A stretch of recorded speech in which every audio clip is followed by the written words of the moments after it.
जितने भी मेरे दूर दराज से मेरे साथी भाई, मेरे ड्राइवर भाई जिनमें पहुंचने का कष्ट किया, और जो भी यहाँ आके हमारी ड्राइवर एकता की चार चांद लगाने का काम किया, सबसे पहले नरेंद्र बुआना की तरफ से सभी के चरणों में कोटि कोटि नमन, सभी को प्यार भरा राम राम।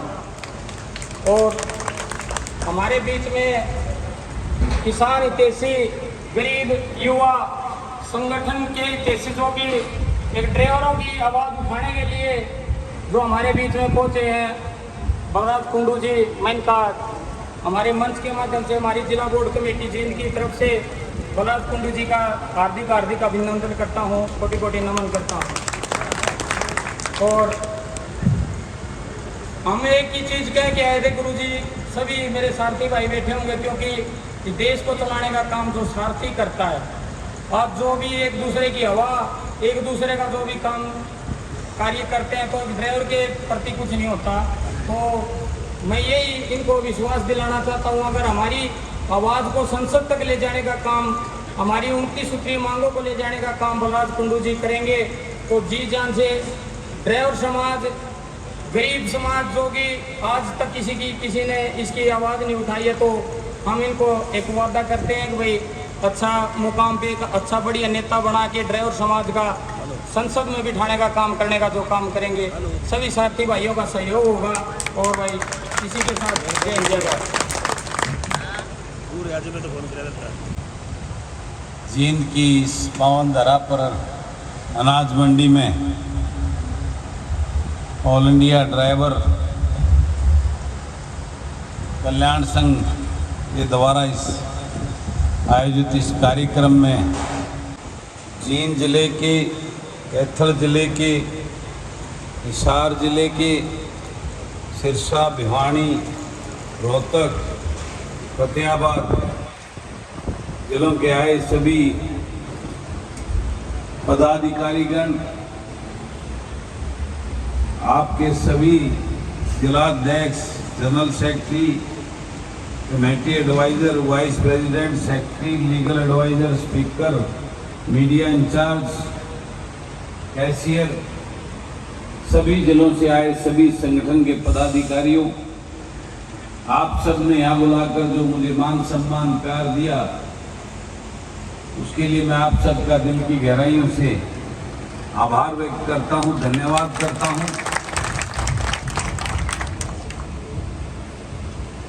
और एक बात बिल्कुल मैं मानता हूं,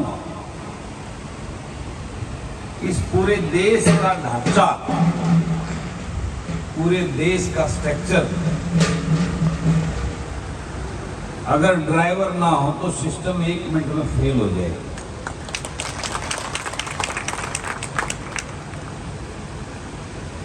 और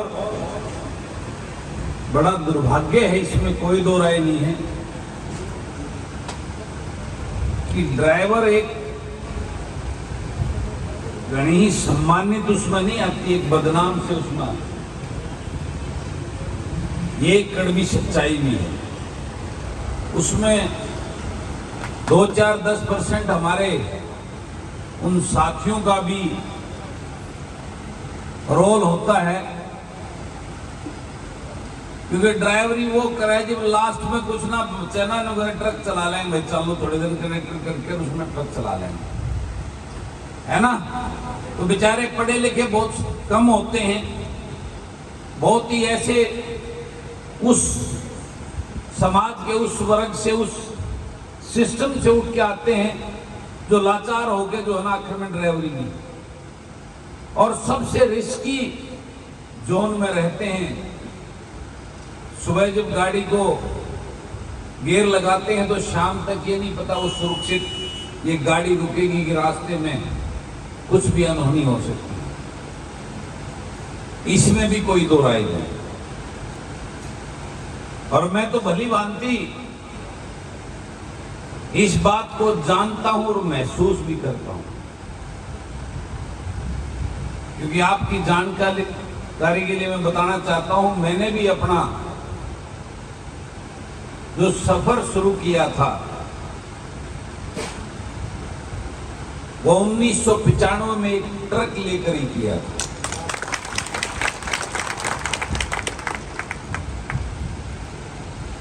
और उस ट्रक को जब डंपर लिया था मैंने, पीरागढ़ी जो मार्केट है, शायद आप में से कई लोग साथी जानते होंगे उसको, वहां पे उसकी बॉडी बंधवा रहा था। बंधवाते बंधवाते एक मेरे मामा के गांव से मेरे नाना लगते थे कैप्टन साहब, और वो एक डंपर में परेशान इतने कर रखे थे, बालक उसके सारे सेट थे। वो उससे रोज जो है ना एक पैर उसका पीरा गड्डी उसको मार्केट में रहा, अगर एक इधर सड़क पर वो गाड़ी खड़ी उड़ रहा है। तो उसने वहां मिलकर मुझे वो गाड़ी के बंद बातें बंद बॉडी बंधवाते बंधवाते वो मिलने से वह धक्के तो वह एक गाड़ी और दे दी पुरानी आपने। अगर बेटा मेरा पांडा चुकवा दे तू, मेरी बुढ़ापा खराब कर दिया इसने। बालक सारे नौकरी लाग गए, वो लेने तैयार नहीं, तू जो है मैंने दे दिया इन गाड़ी में। तो मैं आपको बताना चाहता हूं कि वह एक पुरानी और ले ली, और उसका पिछड़ा अभियोग मेरा भी ना था, वह बिना पीछे दे दी मेरे ताई। उसका तेल पानी बदलवा के छोटी मोटी वेल्डिंग करवा गए, और मैंने उस 2 गाड़ियों से अपना जिंदगी का जो ये बिजनेस कारोबार का सफर तय किया, शुरू किया। और आपकी जानकारी के लिए बताना चाहता हूं, उस टाइम नौरंगपुर होता था, जो आजकल गुड़गांव के अंदर का हिस्सा हो गया। नौरंगपुर में क्रैशर जोन होता था, और उस क्रैशर जोन से रात को मैं 3-3 चक्कर लगवाता था, खुद गाड़ियों में डासा मार के। और जो उनसे ड्राइवर ने नींद आने लग दी, खाली गाड़ी भरी तो चलाई नहीं, लेकिन खाली गाड़ी उल्टा मैं गियर मार के ले जाएगा। तो वहां से मैंने सफर किया है, आज भगवान की दया से और उन सारे ड्राइवर भाइयों के सहयोग से आज लगभग 800-900 डंपर हैं मेरे पास मेरी कंपनी में, और हजारों की संख्या में ड्राइवर जो सिर्फ डंपर के होंगे। तो मैंने बड़ी बारीकी से उस दर्द को, उस पीड़ा को, उसको देखा है। बहुत सारे ट्रांसपोर्टर हैं, बहुत सारे वैसे साथी जिनकी 2-2, 4-4 गाड़ी ले रखी है, उनके ड्राइवर हैं। आए दिनों हम सड़कों पर देखते हैं हादसे होते हैं, और हमारे अनेकों ड्राइवर भाइयों की जानें चली जाती हैं, और वो अपने पीछे एक परिवार जिसकी कोई छोड़ जाते हैं, उसकी कोई सुध बुध लेने वाला नहीं है। अनेकों चक्कर काटने के बाद में थोड़ा बहुत इंश्योरेंस कंपनियों से क्लेम आ जाता है, लेकिन वो ड्राइवर जिससे ये सारा सिस्टम, ये देश चलता है, उसका कोई प्रॉपरली कोई ऐसा सिस्टम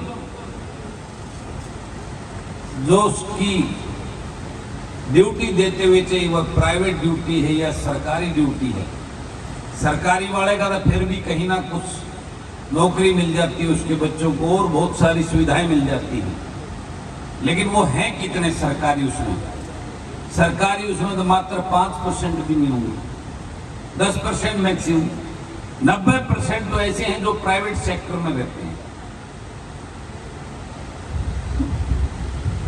आपकी मांगे मैंने पढ़ी थी, उनमें बहुत सारी मांगे आपकी बिल्कुल जायज हैं, लेकिन ये दुर्भाग्य है इस देश का, इस देश की राजनीति का, वो यहां इस बात की कभी चिंतन ही नहीं करते समाज के किन किन पहलुओं से जुड़े हुए लोगों की वास्तविकता तकलीफ क्या है, और उसके ऊपर किस प्रकार से कानून बनने चाहिए, उनके बच्चों का भविष्य सुनिश्चित होना चाहिए, इस पे चर्चा करने वाला कोई नहीं है। सिर्फ आप लोगों को एक वोट की मशीन समझकर वोट लेने के लिए आपके वोट ले लिए जाते हैं, लेकिन आपके कल को कोई अनहोनी होगी तो आपके बच्चों का दर्द क्या होगा, उसकी तकलीफ क्या होगी, उनका गुजारा बसर कैसे होगा, उस पे कभी किसी ने सोचा ही नहीं होगा। उसके लिए कई चीजें हैं, जैसे बड़ी कंपनियों में तो आपका पीएफ वगैरह कटता है, इंश्योरेंस की भी थोड़ी बहुत सिस्टम हो जाता है, लेकिन ज्यादातर केसेज में जो एक एक दो गाड़ियां हैं, तो सरकार को ऐसी सिस्टम बनाना चाहिए, चाहे कोई एक गाड़ी है, उसका भी जो है उस ड्राइवर का सिस्टम ऑटोमेटिकली कोई पीएफ से उससे जुड़ा होना चाहिए। उसको जो है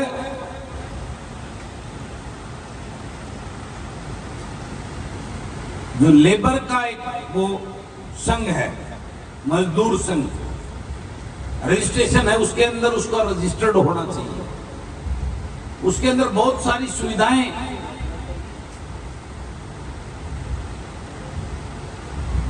मिलती हैं, जिसमें कोई ऐसी एक्सीडेंट के ऊपर इलाज के लिए पैसे मिलते हैं, और कोई सिस्टम होता है उसके लिए पैसे मिलते हैं। उसके बच्चों को 5,000 के करीब कोई पेंशन का प्रावधान है, तो उसकी दाल रोटी चलने का सुविधा उसके।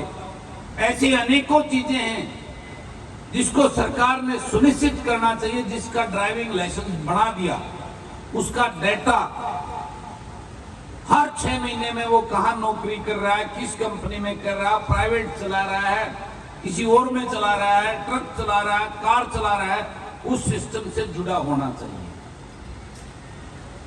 ये सरकार बड़ी बड़ी बात करती है, हर चीज को हमने वाला इसमें चला दिया, ये पोर्टल लागू कर दिया, लेकिन थारा पोर्टल लागू आता है किसी ने करने की सोची भी नहीं। मैं आपसे वादा करता हूं, मैं जिस दिन सिस्टम में आया आपका सिस्टम चालू कर दूंगा, इस बात का भरोसा करो।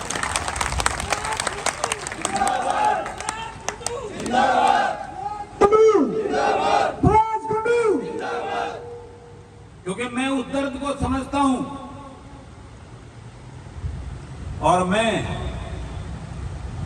इस ड्राइवरी कौम के एहसान को भी समझता हूं, जिसकी बदौलत आज मेरी कंपनी खड़ी है। कुछ एक होते हैं हमारे में से, ये हर वर्ग में है, जो निकम्मे गलत नशे पते की आदत की वजह से इस ड्राइवरी कौम को बदनाम समाज में देखा जाता है, दूसरे नजरिए से देखा जाता है। लेकिन मैं आपसे वादा करता हूं कि आपका ये भाई आपकी इस हक की, जो आपका हक बनता है, इस लड़ाई में आपके साथ है। आज मैं विपक्ष में हूं और ये अंधेरी सरकार है। आपका पेपर मैंने सरकार में, विधानसभा में फ्लोर पे दिया है, वो आपके सरकार के सामने, क्योंकि जो बोलने का टाइम बहुत थोड़ा मिलता है। वहां मुद्दे मेरे से सारे हरियाणा प्रदेश को उम्मीद है, प्रदेश का हर वर्ग, हर कर्मचारी मुझे हर विधानसभा हाउस से पहले ज्ञापन देके जाता है कि भाई साहब हमारी भी आवाज उठाना, भाई साहब हमारी भी आवाज उठाना। लेकिन मुझे बोलने का मौका बहुत सीमित मिलता, आप सब देखते होंगे टेलीविजन पे। लेकिन फिर भी मैं कोशिश करता हूं, सबसे ज्यादा मैं आम गरीब जनता के जो जुड़े हुए लोगों को, उन मुद्दों को उठा के उस अंधी बहरी सरकार को सुनाने का काम करता हूं। और जो नहीं उठा पाता, जो बच जाते हैं, तो एक सरकार, उसमें प्रोविजन होता है, प्रावधान होता है कि आप अपना डॉक्यूमेंट स्पीकर को दे दे, उसको सरकार को सुनना पड़ेगा उस बात को बगैर बोले भी। अगर आपने दिया है तो आपका वो पेपर मैंने विधानसभा में जमा करवा दिया। लेकिन जिस दिन 1 साल बचा हुआ है, आने के 1 साल के बाद मैं यही लड़ाई लड़ रहा हूं, व्यवस्था परिवर्तन की, इस लूट और झूठ की राजनीति को खत्म करने की। ये रजवाड़े राजघराने बन गए हैं, पहले परदादा फिर दादा फिर इनका बापू, ये आपने खुद, और लूट लिया इस प्रदेश को। इनका पिछवाड़ा जाके देखो, इनके परदादा दादा का के ब्यों तो आया करता, ये 10-20 किले के जमींदार होया करते, उस टाइम आम जमींदारा था। और आज ये 20-20, 30-30 हजार करोड़ के मालिक बने बैठे हैं। कहां से आया वो धन? इनके बाप दादा ने कौन सा बिजनेस किया था जिससे वो इतने बड़े बड़े महल खड़े कर लिए, इन्होंने इतने बड़े बड़े एम्पायर खड़े कर लिए विदेशों में, देश में बड़ी बड़ी संपत्तियां इकट्ठी कर ली। तो मेरे भाइयों, इनके दादा परदादा बापों ने कभी कोई धंधे नहीं किए सिवाय भाषण देके इस जनता को बेवकूफ बनाया और इस देश प्रदेश पर राज किया, देश और प्रदेश। और राज करके किसी नेता, मंत्री, मुख्यमंत्री को कोई ऐसी बड़ी तनख्वाह नहीं मिलती जो इतनी बड़ी बड़ी कोठी, इतनी बड़ी काराम चाल पड़े। इस प्रदेश को आपके खून पसीने की कमाई को लूटकर इन लुटेरों ने अपने घर भरे हैं, तुम्हारा कुछ नहीं किया। अपने राज कैसे करें, हम राजा कैसे बने रहें, इस सिस्टम के तहत इन्होंने काम किया है। आज बलराज कुंडू जैसे, जो एक किसान आम परिवार से, एक फौजी के बेटे, किसान के बेटे, जिन्होंने सारी खेती का काम किया हुआ है, उस दर्द और तकलीफ को जानते हैं जो एक किसान, मजदूर और ड्राइवर की क्या होती है। उनको पता है अगर ऐसे ऐसे इंसान इसमें बड़े ओहदे पे पहुंच गए तो तुम्हारी सबकी दुकानें बंद हो जाएंगी। इसलिए आज ये सारे बड़े बड़े मेरे प्रदेश के नेता, रजवाड़े राजघराने, राजकुमार और उनके बाप दादा बलराज कुंडू को देखकर तुमको बहुत बड़ी तकलीफ लगी हुई है। कल रात की बात है, मेरे पास कोई 2-3 साथी आए हुए थे। वो मुझे कहने लगे, भाई साहब मैं कहीं बैठा था और वहां ऐसे बात चल पड़ी, मैं जिस दिन मौका लग गया इस कुंडू का इशारा गड़ा लावांगे, यो घना बोल रहा है आजकल। वो नेता बोल रहे थे। तो मैंने कहा, मेरे भाई इनका ब्यों तो कौन चोरा का मेरे कि मेरा गड़ा ला दें, लेकिन मन में जिस दिन मौका मिल गया इनका जरूर रगड़ा ला दूंगा, इस बात की गारंटी दूंगा। क्योंकि मैं सच्चाई और जन सेवा की भावना लेकर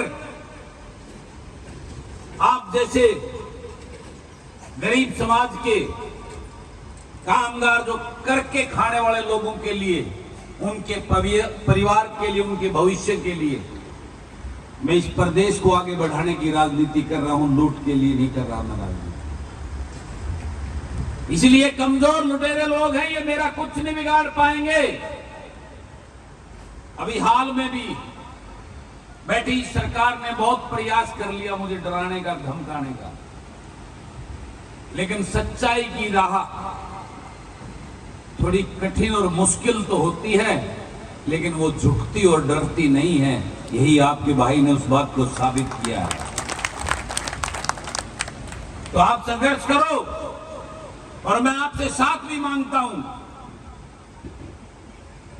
क्योंकि मैं तो एक अकेला हूं, वन मैन आर्मी।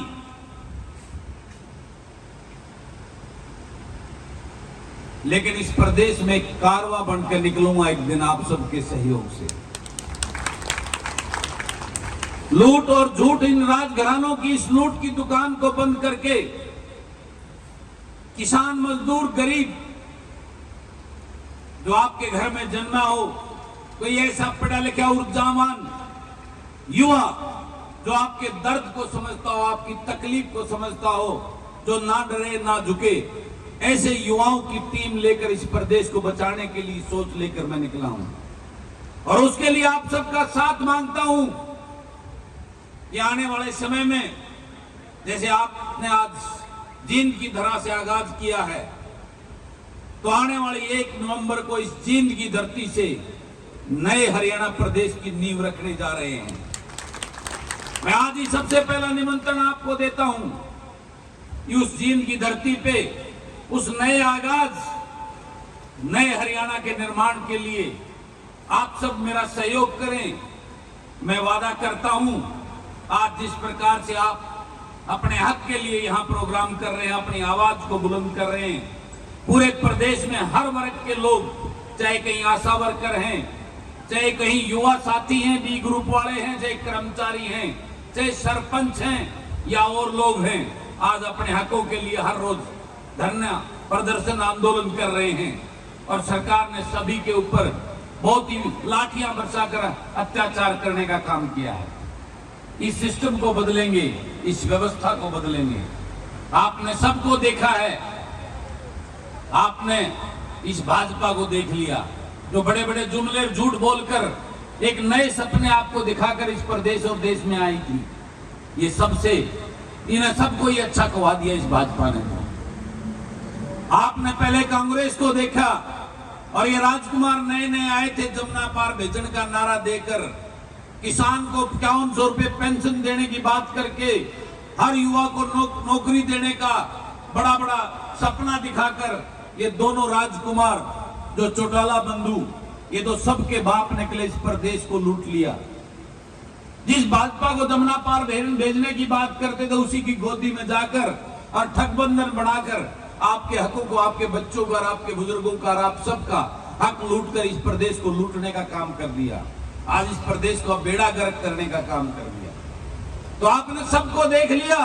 मेरा आपसे निवेदन है, एक बार जो आपके वास्तव में अपने हैं, जो आपके बीच से निकलकर एक आम किसान, मजदूर, गरीब के, किसी ड्राइवर के, किसी छोटे मजदूर के बेटा बेटी जो पढ़े लिखे हों, उनको लेकर एक नए आगाज की तरफ आपका ये भाई चला है। एक बार मेरा साथ भी देकर देख लो। मैं वादा करता हूं, इस प्रदेश में कभी कोई आपको धरना प्रदर्शन देखने को नहीं मिलेगा। इस प्रदेश को ये लूट और झूठ की जो दुकान, राजवाड़ों की दुकान है, ये बंद करके इस प्रदेश में वाकई ईमानदार और निष्ठावान, आपके सेवा करने की भाव लेकर, ऐसे लोगों का जो है ना एक नई क्रांति लेकर, मैं सोच लेकर इस प्रदेश को आगे बढ़ाना चाहता हूं। तो एक बार मेरा निवेदन आप सबसे, अपने इस भाई का साथ देने का संकल्प लो। वादा करता हूं, किसी ड्राइवर के घर में कोई जाने, उसमें कोई हादसा हो जाता है तो उसके बच्चों को भविष्य के लिए चिंता करने की जरूरत नहीं होगी। आपका ये भाई गारंटी लेगा उस ड्राइवर के बच्चों के भविष्य की।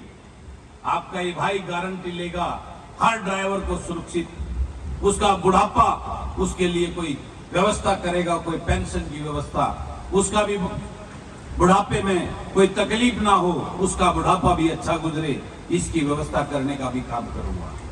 मैं आप सबके इस संघर्ष के लिए आप सबको बधाई देता हूं और आप सबको कहना चाहता हूं, एक बनकर लड़ना इस लड़ाई को, निश्चित रूप से आपकी जीत होगी। क्योंकि आप कोई विरासत नहीं मांग रहे, आप कोई राज नहीं मांग रहे, आप अपना और अपने बच्चों के भविष्य के लिए, जो जाने अनजाने में ड्राइवरी करते हुए हादसा हो जाए तो आपके बच्चों का भविष्य सुनिश्चित हो। आपको बुढ़ापे में जब आप ड्राइविंग करने के लायक नहीं रहो तो सरकार ऐसा व्यवस्था करे कि आपका दवाई का, रहने का, आपका बुढ़ापा कटने की व्यवस्था सरकार की तरफ से हो। तो आप कोई रजवाड़े नहीं मांग रहे, अपना हक मांग रहे हो, तो निश्चित रूप से एकता में बल होता है, एकता में ताकत होती है। आप सभी इस मुहिम को आगे बढ़ाकर, एक बनकर इस मुहिम को आगे बढ़ाओ और अपने इस भाई का साथ दो। मैं आपसे वादा करता हूं, आपका ये का काम करूंगा। तो आपका बहुत बहुत धन्यवाद। आप सबने, हम तुम्हारे साथ हैं, हम तुम्हारे साथ हैं, हम तुम्हारे साथ हैं। तो वादा करते हो 1 नवंबर को जींद की धरती पर कम से कम 5000 की संख्या में ये ड्राइवर भाई यहाँ पहुंचने का काम करेंगे? हाथ उठा के बताओ। आज थोड़ी संख्या है आज, लेकिन आज भी बहुत है। तो 1 नवंबर को मेरा सबसे पहला निमंत्रण मैंने आज आपको दिया, इससे पहले किसी को निमंत्रण नहीं दिया था मैंने।